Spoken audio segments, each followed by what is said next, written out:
Hello students, कैसे हैं आप सब लोग। अभी तक हम लोग बेटा फिजिक्स में चैप्टर नंबर 1 एंड 2 कवर कर चुके हैं। हमने हर एक टॉपिक को डिटेल में पढ़ा है पुराने वीडियो लेक्चर्स में जो हम लोगों ने कवर करा है।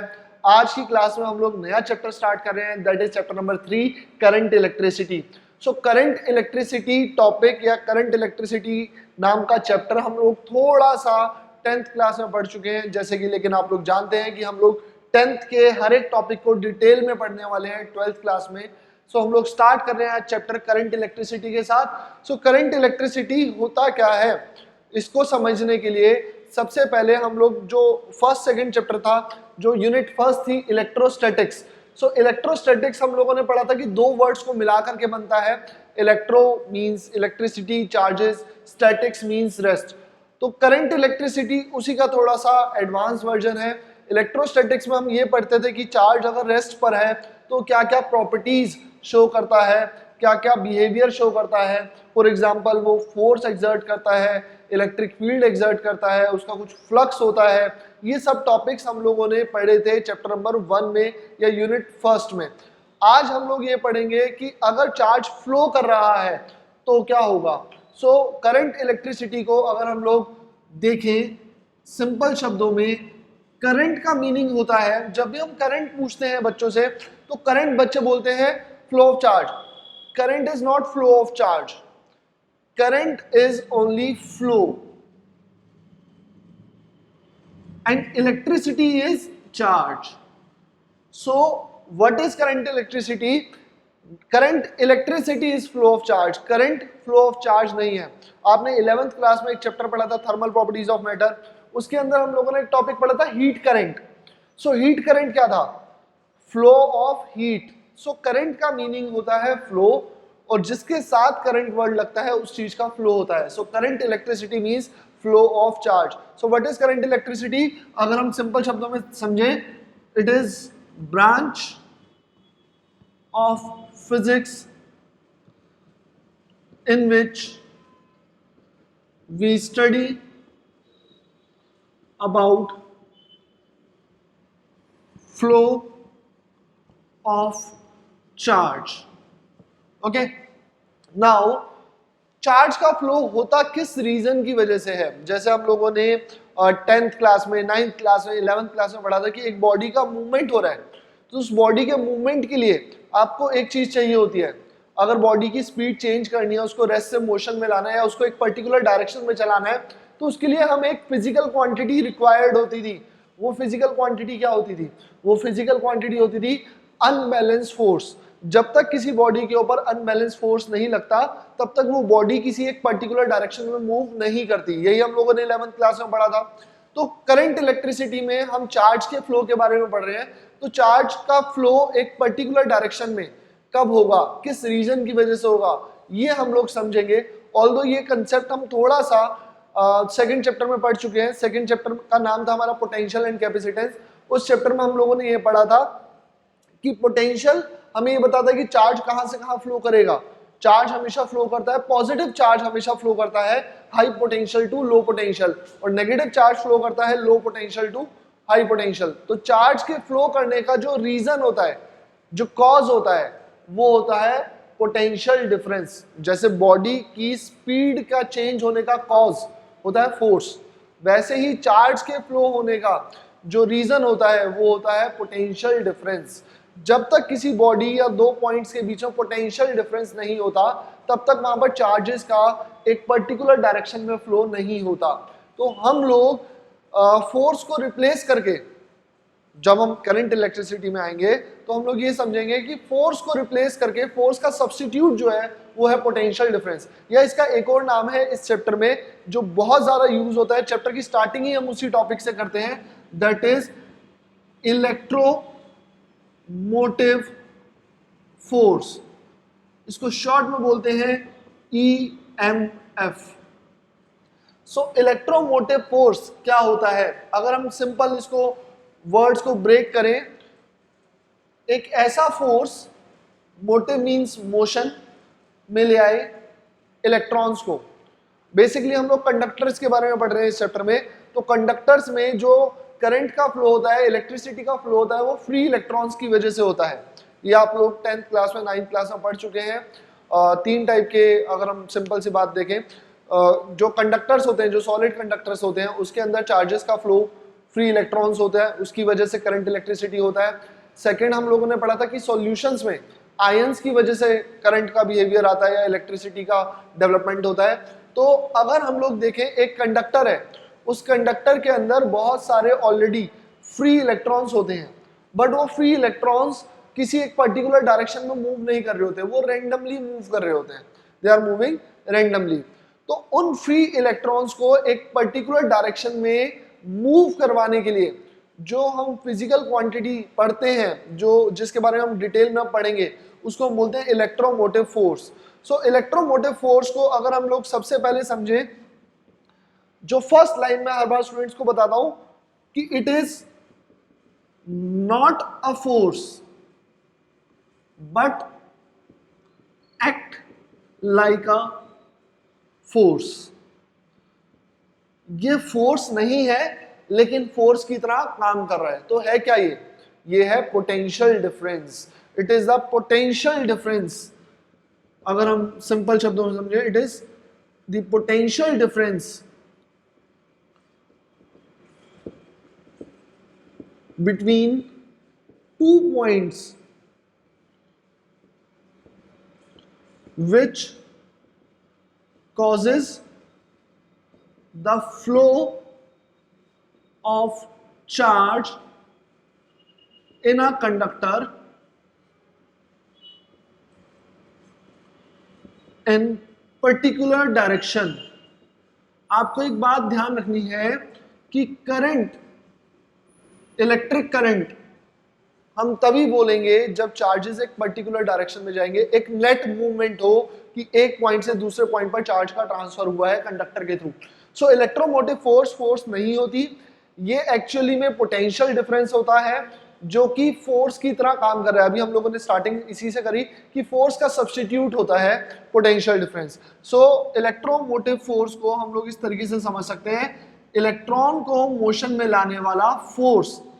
अब इलेक्ट्रोमोटिव फोर्स का हमारा जो फॉर्मूला है, अब ये पोटेंशियल डिफरेंस है या पोटेंशियल है, तो हम लोग ऑलरेडी सेकंड चैप्टर में पोटेंशियल डिफरेंस का फॉर्मूला पढ़ चुके हैं, work done over charge moved. ठीक है, हम लोग पोटेंशियल का फॉर्मूला पढ़ चुके हैं, work done over charge move. ये क्यू वो चार्ज है, टेस्ट चार्ज, जिसको हम मूव करवा रहे हैं। ओके, हम लोगों ने लास्ट चैप्टर में हम लोगों ने ये पढ़ा था कि इसको हम लोग क्यू नॉट से डिनोट कर रहे थे और पोटेंशियल को हम ई से डिनोट कर रहे थे, सॉरी वी से डिनोट कर रहे थे लास्ट चैप्टर में, बट यहां पर हम लोग ईएमएफ को ई से डिनोट करेंगे। अब यहां पर कुछ कंफ्यूजन आ जाती है स्टूडेंट्स के माइंड में कि लास्ट चैप्टर में हम ई से डिनोट कर रहे थे इलेक्ट्रिक फील्ड को, यहां पर हम ई से डिनोट कर रहे हैं ईएमएफ को। सी बेटा, सिंबल इंपॉर्टेंट नहीं है, इंपॉर्टेंट है यूनिट।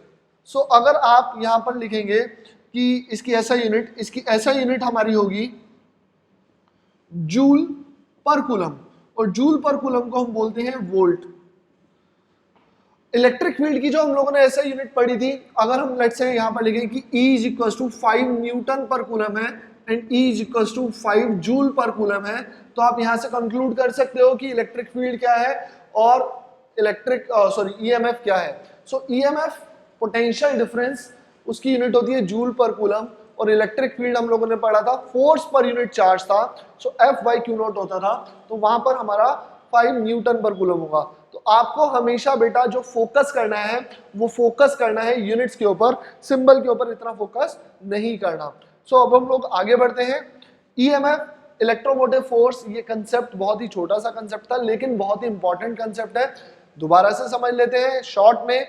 जब हम किसी कंडक्टर पर पोटेंशियल डिफरेंस अप्लाई करते हैं तो पोटेंशियल डिफरेंस की वजह से वहां पर चार्जेस का एक नेट डायरेक्शन में मूवमेंट स्टार्ट होता है। वो जो पोटेंशियल डिफरेंस हम अप्लाई कर रहे हैं उसको हम बोलते हैं ईएमएफ। ओके, आगे चल के इस चैप्टर में एक और टर्म आएगी जिसको हम बोलेंगे टीपीडी, टर्मिनल पोटेंशियल डिफरेंस। तो हम लोग वो जब चैप्टर में थोड़ा सा बेस कंसेप्ट डेवलप कर लेंगे तब पढ़ेंगे। ओके, अब हम लोग ईएमएफ को थोड़ा सा और एक दो पॉइंट्स देख लेते हैं ईएमएफ के बारे में।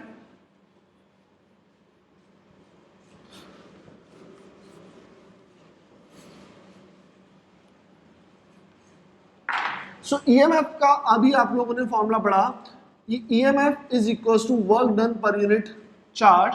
सो ऐसा यूनिट वोल्ट होती है and that is joule per coulomb and it is scalar quantity. Again potential है तो ये स्केलर क्वांटिटी होगा. ओके बहुत बार एग्जाम में क्वेश्चन आता है, छोटा सा 1 मार्क्स का क्वेश्चन आता है, नेम अ फिजिकल क्वांटिटी उस ऐसा unit is joule per coulomb. तो वहां पर स्टूडेंट लिख देते हैं वोल्ट, गलत. आपसे ये पूछ रहा है कि name a physical quantity whose SI unit is joule per coulomb, तो आपको उस फिजिकल क्वांटिटी का नाम लिखना है. सो उस फिजिकल क्वांटिटी का नाम होगा EMF और पोटेंशियल डिफरेंस. लेकिन अगर आपसे पूछता है कि joule per coulomb is equal to, तो जूल पर कूलम किसके इक्वल है? वो इक्वल है वोल्ट के, लेकिन वो किसकी यूनिट है, किस फिजिकल क्वांटिटी की यूनिट है? तो आपको लिखना होगा EMF. सो ये बहुत छोटा सा टॉपिक था. नेक्स्ट हम लोग नेक्स्ट टॉपिक पर आते हैं, दैट इज इलेक्ट्रिक करंट. मैं स्टूडेंट से यही रिक्वेस्ट करूंगा कि आप करंट ना बोले, बार बार प्रॉपर उसको पूरा बोले. टॉपिक का नाम है electric current. So electric current क्या होता है? हम लोगों ने ऑलरेडी थोड़ा सा 10th क्लास में पढ़ा था कि इलेक्ट्रिक करंट क्या होता है. It is the rate of flow of net charge okay through a conductor. So अगर किसी कंडक्टर की हम बात करें, एक कंडक्टर है, लेट्स से एक कंडक्टर है हमारा, इस कंडक्टर के अंदर से चार्ज का फ्लो हो रहा है, तो कितना चार्ज फ्लो हो रहा है पर यूनिट टाइम, उसको हम बोलते हैं electric current, delta Q over delta T. Okay first of all हम लोग यहाँ पर 11th क्लास से पढ़ते हुए आ रहे हैं कि रेट वर्ड फिजिक्स में जब भी यूज होता है तो रेट वर्ड का मीनिंग होता है विद रिस्पेक्ट टू टाइम. कोई प्रोसेस कितनी फास्ट हो रही है, कोई काम, किसी चीज का ट्रांसफर कितनी फास्ट हो रहा है, तो वहां पर हम लोग लिखते हैं रेट, कितनी जल्दी हो रहा है. दो टाइप से फिजिक्स में अगर हम लोग देखें तो डिपेंडेंसी होती है, डिफरेंशिएट हम लोग करते हैं. एक होता है विद रिस्पेक्ट टू टाइम और एक होता है with respect to space, position. तो जब हम लोग टाइम के रिस्पेक्ट में यूज करते हैं तो यहाँ पर हमारा वर्ड आता है rate. So what is electric current? कितना चार्ज फ्लो कर रहा है per unit time. Okay so इसको हम लोग ऐसे भी लिखते हैं कुछ टीचर्स बेसिक शब्दों में, I equal to Q by T. इसको हम बोलते हैं average current. Average current, average current किस लिए मेजर होता है? एवरेज करंट मेजर होता है जब एक आप टाइम इंटरवल लेखें. जैसे हम लोग 11th क्लास में पढ़ते थे average speed and instantaneous speed, या average velocity and instantaneous velocity. So average velocity जब हम लोग मेजर करते थे 11th क्लास में, तो हम एक टाइम गैप देखते थे कि लेट्स से 1 सेकेंड से लेकर के 5 सेकेंड के बीच में वेलोसिटी क्या होगी, वो एवरेज होगी. और अगर हम एक पर्टिकुलर टाइम पर देखते थे तो उसको हम बोलते थे इंस्टेंटेनियस वेलोसिटी. ओके तो सेम यहाँ पर करंट के साथ भी है, हम लोग एक टाइम गैप देख रहे हैं, टाइम इंटरवल देख रहे हैं, तो यहाँ पर एवरेज करंट आएगा. और अगर हम लोग यहाँ पर एक लिमिट लगा दें, ये जिन बच्चों के पास मैथ्स है उनके लिए थोड़ा सा इजी होगा ये वाला कंसेप्ट, लेकिन ऑल्दो हम लोगों ने 11th क्लास में भी पढ़ा हुआ था कि अगर हम लोग लिमिट लगा दें कि change in time tends to zero है. Change in time tends to zero means कि टाइम में चेंज नेग्लिजिबल है. अगर हम टाइम इंटरवल को छोटा कर दें तो हमें एक पर्टिकुलर मोमेंट की बात मिल जाएगी, पर्टिकुलर मोमेंट पर आप मेजर कर रहे हो, उसको हम लोग बोलेंगे आई इंस्टेंटेनियस. और जब हम लोग बहुत ही स्मॉल टर्म्स का डिफरेंशिएट कर देते हैं तो यहाँ पर हमारा आ जाता है dq ओवर dt. सो इंस्टेंटेनियस करंट का हमारा फॉर्मूला है dq over dt. Instantaneous current एक पर्टिकुलर इंस्टेंट पर मेजर होगा और एवरेज करंट मेजर होगा एक टाइम इंटरवल के लिए. ओके तो ये बात आपको ध्यान रखनी है. जब भी आपसे एक पर्टिकुलर टाइम पर, टाइम मूवमेंट, टाइम इंस्टेंट पर पूछेगा तो आपको डिफरेंशिएट करना है, नहीं तो आपको ये वाला फॉर्मूला अप्लाई करना है. देन हम लोग आगे बढ़ते हैं. करंट की यूनिट, करंट की कुछ बेसिक बातें हम लोग देख लेते हैं. फॉर एग्जाम्पल हम लोगों ने 11th क्लास में पढ़ा था कि there are 7 base physical quantity और फंडामेंटल क्वांटिटीज, और करंट उनमें से एक था. वो 7 क्वांटिटीज आपको याद है क्या क्या थी? सोचिए, सोचो. तो 7 क्वांटिटीज क्या थी? वो थी सबसे पहले mass, length, time, amount of substance, luminous intensity, electric current and temperature. So there are 7 fundamental quantities, और उन क्वांटिटीज को छोड़ करके जो क्वांटिटीज होती थी उसको हम बोलते थे डिराइव्ड. तो करंट, इलेक्ट्रिक करंट उनमें से एक है. It is one of the base और फंडामेंटल फिजिकल क्वांटिटी.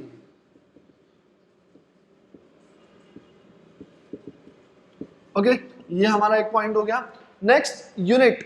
अब चार्ज की ऐसे यूनिट आपको पता है, कूलम है, टाइम की सेकंड है. सो कूलम पर सेकंड, इसको हम बोलते हैं एम्पियर. और एम्पियर को आपको पता है कैपिटल ए से डिनोट करते हैं. सो कूलम C ओवर S. और 1 एम्पियर करंट क्या होगा?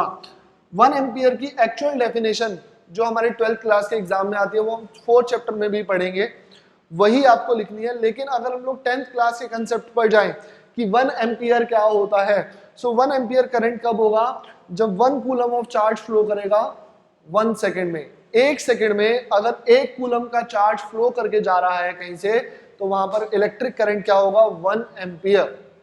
ओके, ये बात आपको ध्यान रखनी है. नेक्स्ट थिंग, 1 कूलम क्या होता है? 1 कूलम चार्ज कितना होता है, या 1 कूलम चार्ज में कितने इलेक्ट्रॉन्स होते हैं? ये हमने 10th क्लास में पढ़ा था. 12th क्लास के भी हम लोगों ने एक क्वेश्चन करा था कि 1 कूलम ऑफ चार्ज में कितने इलेक्ट्रॉन्स होते हैं. 1 कूलम ऑफ चार्ज में होते हैं 6.25 × 10⁻18 इलेक्ट्रॉन्स. सो अगर 1 एम्पियर करंट की बात करें, तो 1 एम्पियर करंट यानी 1 कूलम चार्ज फ्लो कर रहा है 1 सेकंड में, या 6.25 × 10⁻18 इलेक्ट्रॉन्स फ्लो कर रहे हैं 1 सेकंड में, तो उसको हम बोलेंगे 1 एम्पियर. तो ये कुछ बेसिक बातें हैं जो हम लोगों को पता होनी चाहिए. नेक्स्ट हमारा जो इंपॉर्टेंट है वो है कि करंट कैसी क्वांटिटी है. अब most of the students current को बोलते हैं वेक्टर, बिकॉज वो ये सोचते हैं कि करंट में मैग्नीट्यूड भी है, डायरेक्शन भी है, तो वो वेक्टर होगा. अच्छा, करंट की डायरेक्शन क्या होती है, ये आप लोगों को पता होना चाहिए कि करंट किस डायरेक्शन में फ्लो करता है, इलेक्ट्रिक करंट. सो बाय कन्वेंशनली अगर हम देखें, जो हम लोग स्टार्टिंग से एज्यूम करते आ रहे हैं कि करंट को हम लोग ये मानते हैं कि इलेक्ट्रॉन्स के अपोजिट डायरेक्शन में फ्लो करता है. सो इलेक्ट्रॉन्स के अपोजिट डायरेक्शन में मींस अगर आप ये कंडक्टर ले रहे हैं, दिस इज अ कंडक्टर, और यहां पर आपने ये बैटरी लगाई, सेल लगाया, इसको क्लोज कराया सर्किट को, तो यहां पर हमारा नेगेटिव आएगा, यहां पर पॉजिटिव आएगा. This is negative, this is positive, this is low potential, this is high potential. So इस लो और इस हाई की वजह से यहां पर लो और हाई आ जाएगा.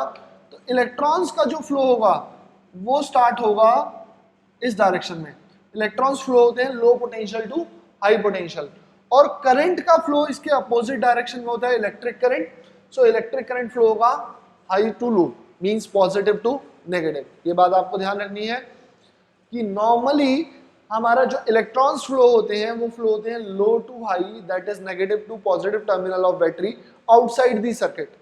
एंड करंट हमारा फ्लो होगा positive to negative, okay, outside the, sorry, cell के बाहर की बात कर रहे हैं हम लोग. सो करंट की मैग्नीट्यूड भी होता है, डायरेक्शन भी होती है. तो बच्चे कहते हैं कि ये वेक्टर क्वांटिटी है, लेकिन ये स्केलर क्वांटिटी है. It is a scalar quantity. It is scalar quantity. क्यों? ये हमें समझना बहुत इंपॉर्टेंट है. तो अगर आप लोग 11th क्लास के वेक्टर के कंसेप्ट आपके स्ट्रांग है, तो वेक्टर की डेफिनेशन क्या है या वेक्टर की आइडेंटिफिकेशन कैसे होती है? सो वेक्टर क्वांटिटी वो होती है जिसमें मैग्नीट्यूड हो, डायरेक्शन हो. Second important point, those quantity which can not be added directly, जिसको हम डायरेक्टली या एल्जेब्रिकली ऐड नहीं कर सकते, ऐसी क्वांटिटीज को हम क्या बोलते हैं? वेक्टर. और जिसको हम डायरेक्टली या एल्जेब्रिकली या बिना डायरेक्शन के ऐड कर देते हैं उसको हम क्या बोलते हैं? स्केलर. सो करंट को ऐड करने के लिए आपके डायरेक्शन या एंगल का कंसेप्ट यूज नहीं होता, करंट डायरेक्टली ऐड हो जाता है. इट मींस अगर हम लोग देखें यहाँ पर कि करंट स्केलर क्वांटिटी क्यों है, ये फॉर्मूले कुछ बेसिक फॉर्मूले आपको ध्यान रखने हैं. This is average and this is instantaneous electric current. Okay, तो अब हम लोग देखते हैं कि करंट स्केलर क्वांटिटी क्यों है. फर्स्ट ऑफ ऑल आपको 11th क्लास का रिजल्टेंट का फॉर्मूला याद होना चाहिए कि अगर ये हमारा वेक्टर है ए वेक्टर, ये हमारा वेक्टर है B vector, and parallelogram law से ये हमारा रिजल्टेंट है। सो रिजल्टेंट का जो मैग्नीट्यूड होता था वो होता था √a² plus b² plus 2ab cos theta, where theta is the angle between a and b। So दो वेक्टर्स का जो रिजल्टेंट आता था वो उसके एंगल के ऊपर डिपेंड करता था। वेक्टर्स को आप डायरेक्टली ऐड नहीं कर सकते, उसके एंगल के अकॉर्डिंग ऐड करते हैं। बट करंट के साथ क्या है कि लेट्स सी हमारा वायर है, इसमें 2 एम्पियर का करंट आ रहा है, यहाँ से 3 एम्पियर का करंट आ रहा है, तो इस वायर में से जो करंट जाएगा वो 5 एम्पियर का जाएगा। ओके, 2 एम्पियर करंट यहाँ से आ रहा है, 3 एम्पियर करंट यहाँ से आ रहा है, तो यहाँ से जो करंट जाएगा दैट इज 5 एम्पियर। लेकिन अगर लेट्स से हम इन दोनों वायर्स के बीच का जो एंगल है वो चेंज कर दें तो भी यहां से 5 एम्पियर का ही करंट जाएगा। भाई 2 एम्पियर करंट का मीनिंग क्या है? 2 एम्पियर करंट का मीनिंग है कि 2 कूलम चार्ज फ्लो कर रहा है 1 सेकंड में, 3 कूलम चार्ज फ्लो कर रहा है 1 सेकंड में। अब law of conservation of charge क्या कहता है कि charge can nether be created nor be destroyed. तो यहां से अगर 2 कूलम पर सेकंड आ रहा है, यहां से 3 कूलम पर सेकंड आ रहा है, तो यहां पर जो जाएगा वो तो 5 कूलम हो जाएगा ना, 5 कूलम पर सेकंड। तो वो एंगल के ऊपर डिपेंड नहीं कर रहा। तो इलेक्ट्रिक करंट को आप डायरेक्टली ऐड कर देते हो without direction, without the orientation of wires. So electric current is scalar quantity. ये बात आपको हमेशा ध्यान रखनी है, electric current is scalar quantity. अब हम लोग आगे बढ़ते हैं, एक सिंपल सा हम लोग क्वेश्चन देख लेते हैं इस कंसेप्ट के ऊपर, फिर हम लोग नेक्स्ट टॉपिक की तरफ बढ़ेंगे।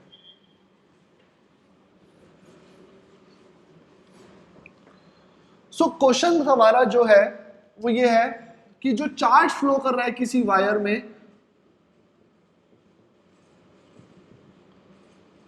The charge flowing in a wire is given by Q is equal to 2t² plus 3t C is coulomb. Okay, आपको फाइंड क्या करना है? आपको फाइंड करना है find the electric current at, आपको फाइंड करना है इलेक्ट्रिक करंट। बहुत ही सिंपल क्वेश्चन है।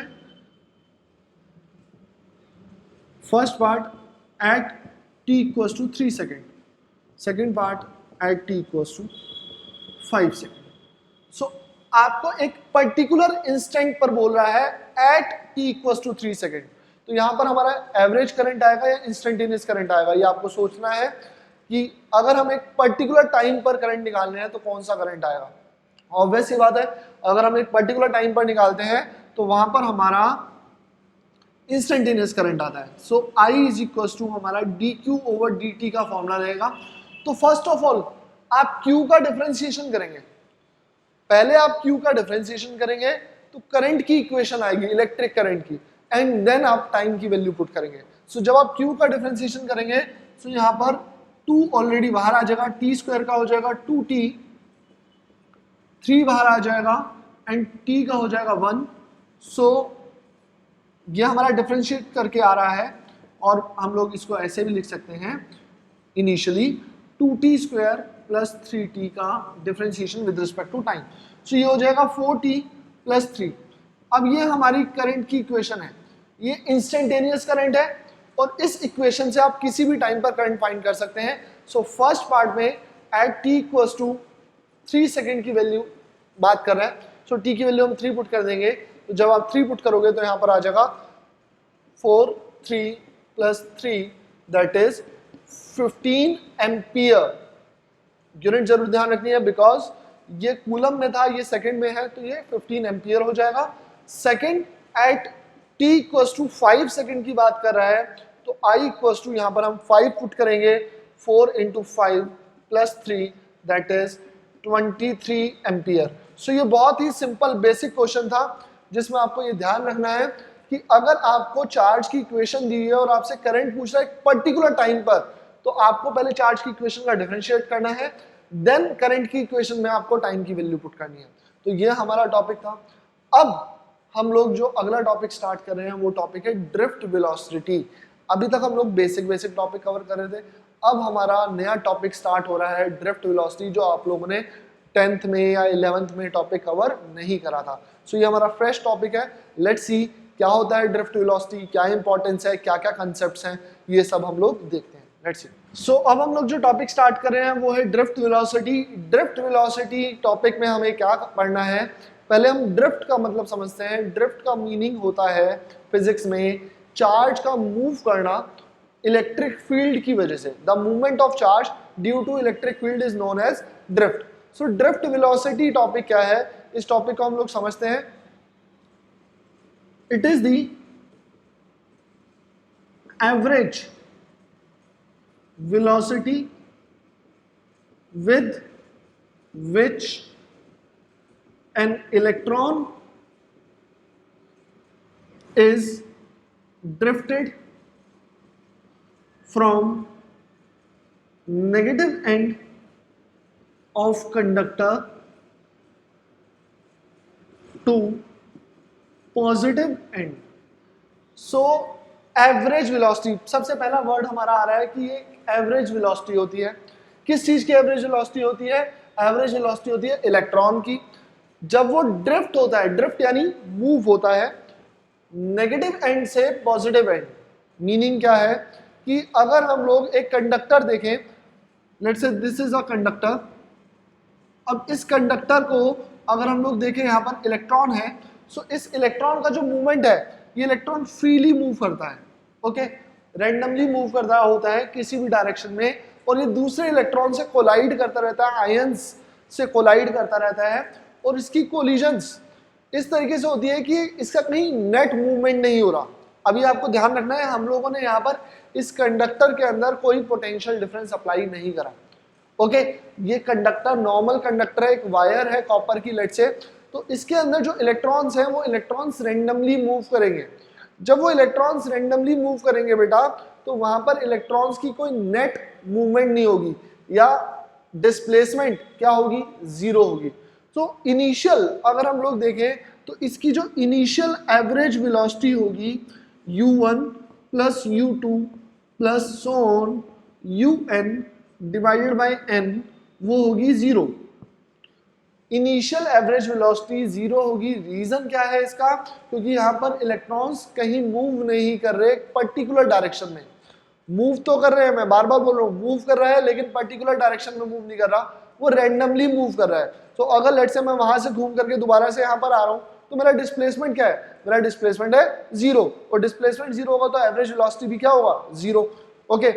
अब अगर हम इस कंडक्टर के साथ क्या करते हैं कि हमने इस कंडक्टर के ऊपर एक पोटेंशियल डिफरेंस लगा दिया, बैटरी कनेक्ट करी, की कनेक्ट करी, और की क्लोज करते ही हमारा यहाँ पर एक पोटेंशियल डिफरेंस डेवलप हो जाएगा। ये वाला एंड पॉजिटिव एंड हो जाएगा और ये वाला एंड हमारा नेगेटिव एंड हो जाएगा। अब जैसे ही यहाँ पर पोटेंशियल डिफरेंस आएगा तो ये जो इलेक्ट्रॉन है ये एक्सेलरेट होने लगेगा, फोर्स एक्सपीरियंस करने लगेगा टूवर्ड्स द पॉजिटिव एंड। तो जब ये पॉजिटिव एंड की तरफ जाएगा तो अभी भी ये सीधा तो नहीं जाएगा, क्योंकि अभी भी दूसरे इलेक्ट्रॉन्स हैं जिसके साथ इसकी कोलिजन होगी। तो होगा क्या कि इलेक्ट्रॉन इधर की तरफ जाएगा, और जैसे ही आगे की तरफ जाने लगेगा, एक्सेलरेट होगा, तो वहां पर इसकी किसी दूसरे इलेक्ट्रॉन या आयन से कोलिजन होगी, और जब इसकी कोलिजन होगी तो उसकी स्पीड डिक्रीज कर जाएगी। फिर ये दोबारा से फ्रेश स्टार्ट करेगा। जब ये दोबारा से फ्रेश स्टार्ट करेगा, दोबारा से कोलाइड करेगा, दोबारा से फ्रेश स्टार्ट करने के बाद दोबारा से जब ये कोलाइड करेगा तो इसकी स्पीड दोबारा से डिक्रीज हो जाएगी। स्पीड दोबारा से डिक्रीज होने के बाद ये दोबारा से स्टार्ट करेगा, इनिशियली दोबारा से फ्रेश स्टार्ट करेगा, एंड देन फिर वो इधर की तरफ जाएगा, और आगे जाते जाते दोबारा से उसका कोलिजन होगा, क्योंकि इलेक्ट्रॉन्स तो there are large number of free electrons in a conductor, तो ऐसा नहीं है कि उसकी कोलिजन्स नहीं होगी। तो जब एक इलेक्ट्रॉन, लेकिन उसके ऊपर एक फोर्स लग रहा है, तो फोर्स लगने की वजह से इलेक्ट्रॉन्स की एक पर्टिकुलर डायरेक्शन में मूवमेंट स्टार्ट हो जाती है। ओवरऑल वो एक पर्टिकुलर डायरेक्शन में डिस्प्लेस हो जाते हैं, और वो पर्टिकुलर डायरेक्शन क्या होगी? Negative to positive. अब जब ये इलेक्ट्रॉन नेगेटिव टू पॉजिटिव जा रहा है तो होगा क्या, आप इस तरीके से समझिए, ये पहले यहां से चला, स्लो हुआ, फास्ट हुआ, टकराया, और टकराने के बाद क्या होगा कि वो दोबारा से फ्रेश स्टार्ट करेगा, इधर की तरफ जाएगा, फिर इधर की तरफ जाएगा, स्पीड इंक्रीज करेगी, दोबारा से टकराएगा। तो जब एक इलेक्ट्रॉन नेगेटिव से पॉजिटिव एंड पर जाता है पोटेंशियल डिफरेंस की वजह से, तो वहां पर उसकी बार बार कोलिजन्स होती है, और पोटेंशियल डिफरेंस है तो फोर्स होगा, या बेसिक से चले, पोटेंशियल डिफरेंस है तो इलेक्ट्रिक फील्ड होगी, इलेक्ट्रिक फील्ड होगी तो फोर्स होगा, क्यों होगा? फॉर्मूलाज के अकॉर्डिंग अगर हम लोग समझे तो हम लोगों ने सबसे पहले सेकंड चैप्टर में एक फॉर्मूला पढ़ा था बहुत बार कि electric field is equal to potential difference over distance. हम लोगों ने ये रिलेशन डिराइव करा था E equal to minus dv by dr। dv was the potential difference, dr was the distance. तो यहाँ पर हमारा इस लेंथ के अक्रॉस पोटेंशियल डिफरेंस आ चुका है बैटरी की वजह से। तो पोटेंशियल डिफरेंस की वजह से यहाँ पर एक इलेक्ट्रिक फील्ड डेवलप होगी, और वो इलेक्ट्रिक फील्ड जो डेवलप होगी वो कहाँ से कहाँ होगी? हम लोगों ने लास्ट चैप्टर में पढ़ा था कि इलेक्ट्रिक फील्ड होती है high potential to low potential. So electric field develop होगी। अब हम लोगों ने लास्ट चैप्टर में ही, फर्स्ट चैप्टर में सॉरी, ये फॉर्मूला पढ़ा था कि अगर हम किसी चार्ज को इलेक्ट्रिक फील्ड में रखते हैं तो उसके ऊपर फोर्स लगता है। When a charge is placed in an electric field, then it experiences a force. If the charge is positive, अगर वो चार्ज पॉजिटिव होता है, then it experiences the force in the same direction of electric field. If the charge is negative, then it experiences a force in the opposite direction of electric field. तो अगर हम लोग यहाँ पर देखें, ये इलेक्ट्रॉन है, ये इलेक्ट्रॉन क्या करेगा? इस डायरेक्शन में फोर्स एक्सपीरियंस करेगा इलेक्ट्रिक फील्ड के अपोजिट।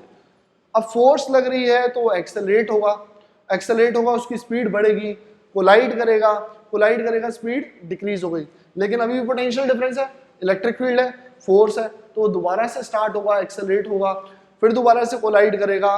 तो इन शॉर्ट जब एक इलेक्ट्रॉन पोटेंशियल डिफरेंस या इलेक्ट्रिक फील्ड के इफेक्ट में मूव करता है तो उसकी वेलोसिटी कांस्टेंट नहीं होती, यूनिफॉर्म नहीं होती, उसकी वेलोसिटी चेंज होती रहती है। एक्सेलरेट होता है, कोलाइड करता है, एक्सेलरेट होता है, कोलाइड करता है। तो उन सभी वेलोसिटीज का जब हम एवरेज निकालते हैं, उस एवरेज वेलोसिटी को हम बोलते हैं ड्रिफ्ट वेलोसिटी। वो एवरेज वेलोसिटी जिससे एक इलेक्ट्रॉन नेगेटिव से पॉजिटिव पर जाता है। अब एवरेज वेलोसिटी का कंसेप्ट मुझे नहीं पता आप लोगों के 11th के कंसेप्ट्स कैसे थे, बट 11th क्लास में हम लोगों ने एवरेज वेलोसिटी टॉपिक पढ़ा था। सो एवरेज वेलोसिटी टॉपिक हम लोगों ने क्या पढ़ा था 11th क्लास में? हमने ये पढ़ा था कि जब कोई बॉडी एक पॉइंट से दूसरे पॉइंट में जाती है और उसकी वेलोसिटी नॉन यूनिफॉर्म होती है, तो हम उन सभी नॉन यूनिफॉर्म वेलोसिटी को रिप्लेस करके एक कांस्टेंट वेलोसिटी एज्यूम करते हैं या एक कांस्टेंट वेलोसिटी फाइंड करते हैं जो सेम डिस्टेंस को कवर करने में सेम टाइम ले। सो उस कांस्टेंट वेलोसिटी को हम बोलते थे average velocity. I repeat, average velocity क्या होता था? It is the uniform velocity with which a body covers the same distance in same interval of time as compared to non-uniform velocity. तो electron जब यहाँ से यहाँ जा रहा है तो उसकी वेलोसिटीज चेंज हो रही है। तो हम उन सभी वेरिएबल वेलोसिटी को रिमूव करके एक कांस्टेंट वेलोसिटी निकालते हैं। उस कांस्टेंट वेलोसिटी को हम क्या बोलते हैं? Average velocity. ओके, तो यहाँ पर अब हमारा कंसेप्ट ये आई थिंक क्लियर हो गया होगा कि एवरेज वेलोसिटी क्या होता है। एवरेज वेलोसिटी ड्रिफ्ट वेलोसिटी वो एवरेज वेलोसिटी होती है, कांस्टेंट वेलोसिटी होती है जिससे एक इलेक्ट्रॉन नेगेटिव से पॉजिटिव एंड की तरफ ट्रांसफर होता है।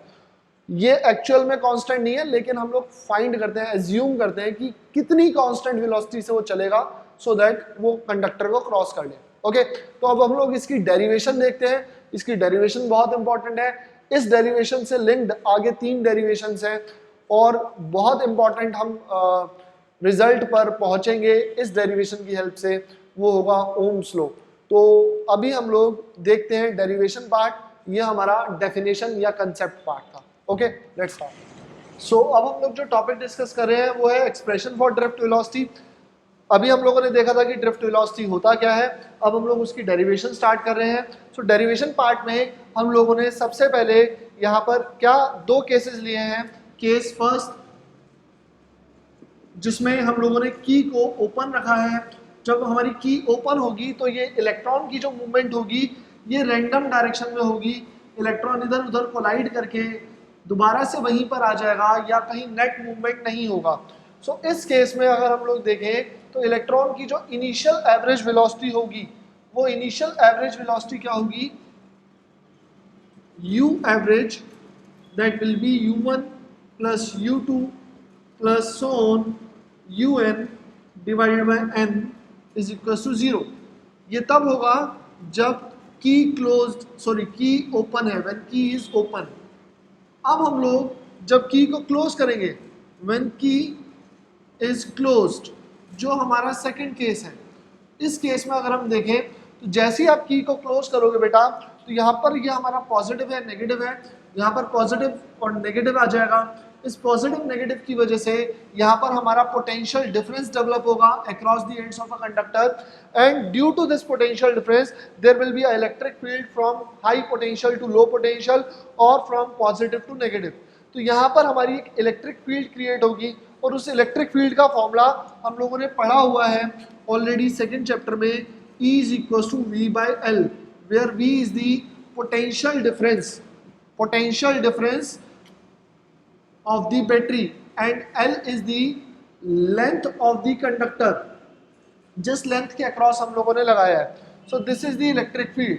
अब इस इलेक्ट्रिक फील्ड की वजह से यहाँ पर क्या आएगा, इलेक्ट्रॉन के ऊपर फोर्स लगेगा, और उस फोर्स का फॉर्मूला हम लोगों ने ऑलरेडी पढ़ा हुआ है। फोर्स का फॉर्मूला हमारा क्या होता है, F vector is equal to Q naught E. तो फॉर इलेक्ट्रॉन, अगर हम इलेक्ट्रॉन की बात करें, इलेक्ट्रॉन का जो चार्ज होता है वो होता है माइनस ई, एलिमेंट्री चार्ज हम लोगों ने फर्स्ट चैप्टर में पढ़ा था। तो इलेक्ट्रॉन के ऊपर जो फोर्स आएगी वो आएगी minus E E. So first of all आपको इस नेगेटिव साइन का मीनिंग पता होना चाहिए। नेगेटिव साइन का मीनिंग क्या है, here negative sign shows F is opposite to electric field, means force electric field के अपोजिट है। इलेक्ट्रिक फील्ड है पॉजिटिव टू नेगेटिव और high potential to low potential, and electron के ऊपर जो फोर्स लगेगा वो लगेगा नेगेटिव टू पॉजिटिव। अब इस फोर्स की वजह से क्या होगा, due to this force electron will accelerate, और acceleration of electron is given by, we can also write force over mass or minus E over m. So again यहाँ पर एक्सेलरेशन भी हमारा नेगेटिव आ रहा है या इलेक्ट्रिक फील्ड के opposite direction में आ रहा है। अगर हम कंपेयर करें तो इलेक्ट्रिक फील्ड है high potential to low potential, और इलेक्ट्रॉन की एक्सेलरेशन हो रही है लो टू हाई, तो इलेक्ट्रॉन एक्सेलरेट करेगा पॉजिटिव एंड की तरफ। तो जैसे जैसे इलेक्ट्रॉन एक्सेलरेट करेगा, लेट्स से कि ये इलेक्ट्रॉन इस पॉइंट से स्टार्ट हो रहा है विद इनिशियल वेलोसिटी u1 इस पॉइंट से, और यहां से यहां पर पहुंचा, एक्सेलरेट होने इस पॉइंट पर इसकी कोलिजन हो रही है किसी दूसरे इलेक्ट्रॉन से, तो यहां पर इसकी वेलोसिटी है v1। सो यहां से यहां तक इसमें एक्सेलरेशन डेवलप हो रही है, वो एक्सेलरेशन कितनी है a। तो वेलोसिटी कितनी होगी, v1 is equal to u1 plus a tau 1. What is tau? Tau is the relaxation time between point A and B. A से B के बीच में जहां पर वो एक्सेलरेट हो रहा है, जहां पर उसकी किसी और के साथ कोलिजन नहीं हो रही, तो हमारा फॉर्मूला होता है इक्वेशन ऑफ मोशन, हम लोगों ने पढ़ा हुआ है 11th क्लास में, v equals to u plus at, where v is the final velocity, u is the initial velocity, a is the acceleration and t is the time. So time यहां से यहां तक हम लोग tau ले रहे हैं। अब क्या होगा कि इलेक्ट्रॉन बी पॉइंट से जब कोलाइड होने के बाद दोबारा से स्टार्ट करेगा, तो लेट्स से जब वो दोबारा से स्टार्ट करेगा तो उसकी वेलोसिटी होगी u2 initial velocity, and acceleration same रहेगी। सो यहां पर हमारा क्या है कि जब ये इलेक्ट्रॉन बी पॉइंट से स्टार्ट हो रहा है u2 वेलोसिटी से, लेट्स से वो सी पॉइंट पर आकर के कोलाइड कर रहा है, और C पॉइंट पर उसकी जो वेलोसिटी है वो है v2। सो इलेक्ट्रॉन पहले A से B गया, B से C गया, इस तरीके से इलेक्ट्रॉन का मूवमेंट हो रहा है। ओके, तो v2 इक्वल टू हो जाएगा u2 plus a tau 2। tau is again time between B and C, जहां से स्टार्ट कर रहा है और जहां पर वो एंड कर रहा है। सिमिलरली अगर हम nth कोलिजन या लास्ट कोलिजन की बात करें, तो यहां पर आएगा un plus a tau n। ओके, tau या टाइम के ऊपर हम वेक्टर नहीं लगाएंगे because time is scalar quantity. So ये सारी हमारी एक पर्टिकुलर इलेक्ट्रॉन की, एक इलेक्ट्रॉन की यहां से जब वो नेगेटिव से होते होते पॉजिटिव तक पहुंचेगा, तो उसकी जो वेलोसिटीज, फाइनल वेलोसिटीज हैं, ये हमारी फाइनल वेलोसिटीज हैं। ओके, अब हम लोग क्या करेंगे, जब हम इन सभी वेलोसिटीज का एवरेज निकाल लेते हैं बेटा, तो उसको हम बोलते हैं ड्रिफ्ट वेलोसिटी। सो देखते हैं हम लोग ड्रिफ्ट वेलोसिटी क्या होता है, vd is average of all final velocities. जब हम लोग यहाँ पर v1, v2 और vn की वैल्यू पुट करेंगे तो हमारा a इन सब में से कॉमन आ जाएगा, u वाली टर्म्स को हम एक साथ लिख लेंगे। सो vd जो हमारी वैल्यू आ रही है वो vd कितना होगा, u1 plus u2 plus on un plus, अगर हम इसको रब कर दें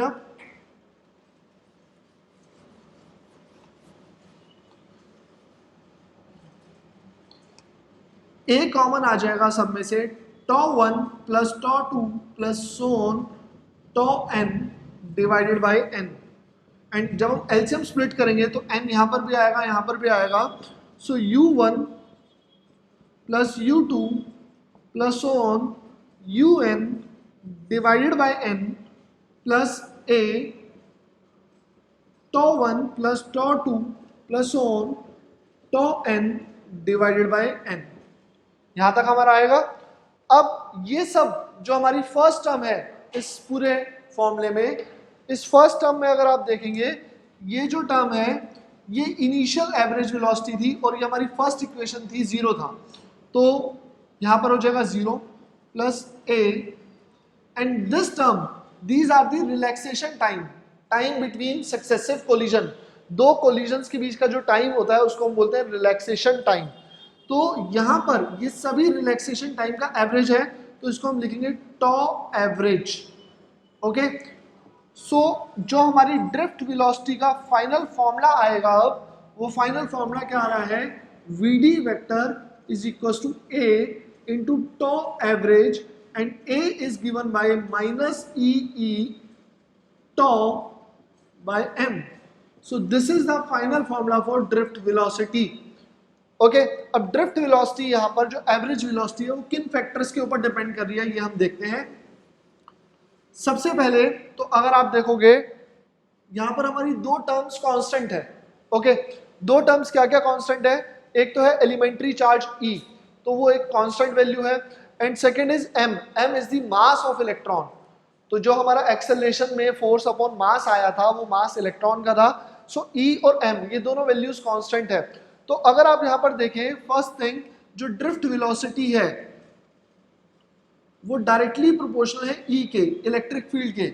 जितनी ज्यादा आप इलेक्ट्रिक फील्ड लगाएंगे उतनी ज्यादा ड्रिफ्ट वेलोसिटी होगी। और अभी हम लोगों ने पढ़ा था कि electric field is directly proportional to potential difference. Okay, तो जितना ज्यादा आप पोटेंशियल डिफरेंस अप्लाई करोगे बैटरी से उतनी ज्यादा इलेक्ट्रिक फील्ड होगी, उतनी ज्यादा फोर्स होगी और उतनी ही ज्यादा उस इलेक्ट्रॉन की एवरेज वेलोसिटी होगी। Second thing, drift velocity is directly proportional to tau average relaxation time which is inversely proportional to temperature. ये बहुत इंपॉर्टेंट कंसेप्ट है। सेकेंड पॉइंट जो है हमारा कि अगर हम लोग टेम्परेचर इंक्रीज करते हैं तो जो रिलैक्सेशन टाइम है वो डिक्रीज कर जाता है, और रिलैक्सेशन टाइम डिक्रीज करेगा तो एवरेज वेलोसिटी भी डिक्रीज करेगी। इसको हम इस तरीके से समझ सकते हैं कि अगर हम टेम्परेचर बढ़ाएंगे तो इलेक्ट्रॉन की रैंडमनेस या उसकी काइनेटिक एनर्जी इंक्रीज करेगी, लेकिन वो काइनेटिक एनर्जी इंस्टेंटेनियस है। तो जब हम टेम्परेचर बढ़ाएंगे तो इलेक्ट्रॉन के अंदर जो रैंडमनेस है, जो उसका मूवमेंट है वो बढ़ेगा, और मूवमेंट बढ़ने से क्या होगा कि दो कोलिजन्स के बीच का जो टाइम था जिसको हम रिलैक्सेशन टाइम बोल रहे थे वो डिक्रीज हो जाएगा।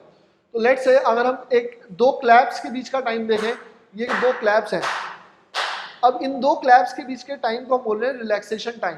अगर हम टेम्परेचर इंक्रीज करेंगे तो ये जो क्लैप्स हैं ये या कोलिजन्स हैं ये जल्दी जल्दी अकर होंगी, और जितनी जल्दी जल्दी कोलिजन्स अकर होंगी रिलैक्सेशन टाइम कम हो जाएगा और ड्रिफ्ट वेलोसिटी भी कम हो जाएगी। मींस अगर आप इलेक्ट्रॉन को लो टेम्परेचर पर ट्रांसफर करोगे तो उसकी एवरेज वेलोसिटी ज़्यादा होगी, और अगर आप इलेक्ट्रॉन को हाई टेम्परेचर पर ट्रांसफर करोगे तो उसकी एवरेज वेलोसिटी कम हो जाएगी।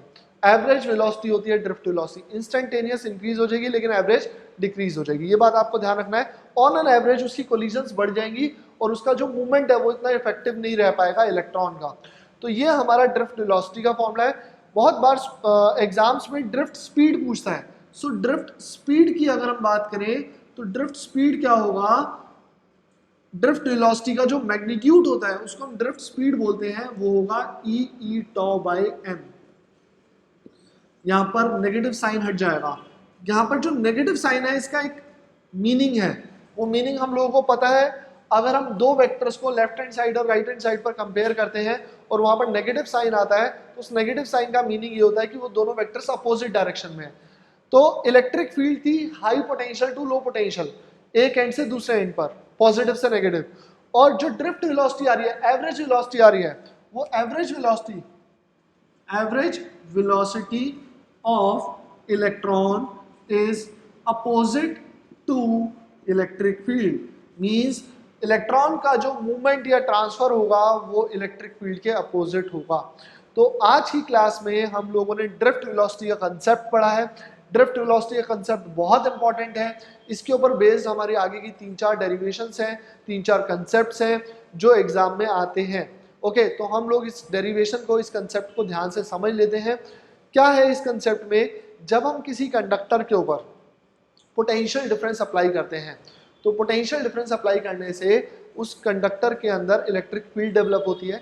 इलेक्ट्रिक फील्ड की वजह से इलेक्ट्रॉन्स के ऊपर जो चार्ज कैरियर्स हैं उनके ऊपर एक पर्टिकुलर डायरेक्शन में फोर्स लगने लगती है और वो एक पर्टिकुलर डायरेक्शन में चलने के लिए कंपेल हो जाते हैं। जब वो एक पर्टिकुलर डायरेक्शन में चलने के लिए कंपेल होते हैं तो रास्ते में उनकी दूसरे इलेक्ट्रॉन्स या आयंस से कोलिजन्स होती है। उन कोलिजन्स की वजह से उनकी स्पीड डिक्रीज करती है। फोर्स लग रही है तो दोबारा से स्पीड इंक्रीज करेगी। तो जब एक इलेक्ट्रॉन नेगेटिव से पॉजिटिव एंड पर जाता है तो उसकी कंटिन्यूसली स्पीड इंक्रीज करती है, डिक्रीज करती है, फिर इंक्रीज करती है, डिक्रीज करती है, तो वेरिएबल स्पीड होती है। तो उन सभी वेरिएबल स्पीड को रिप्लेस करके हम लोग एक एवरेज वेलोसिटी निकालते हैं, कांस्टेंट वेलोसिटी निकालते हैं। उस कांस्टेंट वेलोसिटी को हम बोलते हैं ड्रिफ्ट वेलोसिटी। एंड ये जो ड्रिफ्ट वेलोसिटी है ये दो फैक्टर्स के ऊपर डायरेक्टली डिपेंड करती है या दो फैक्टर्स के ऊपर डिपेंड करती है। Electric field which is related to potential difference, second thing tau average relaxation time which is related to temperature। तो नेक्स्ट क्लास में हम लोग इसी कंसेप्ट, इसी डेरिवेशन को आगे बढ़ाएंगे। टिल देन इस कंसेप्ट को अच्छे से पढ़िए, इस डेरिवेशन को नोट डाउन करिए और अच्छे से प्रैक्टिस करिए, बिकॉज ये डेरिवेशन 3 मार्क्स की हमारे CBSE एग्जाम में आती है। ओके, टिल देन मिलते हैं नेक्स्ट क्लास में।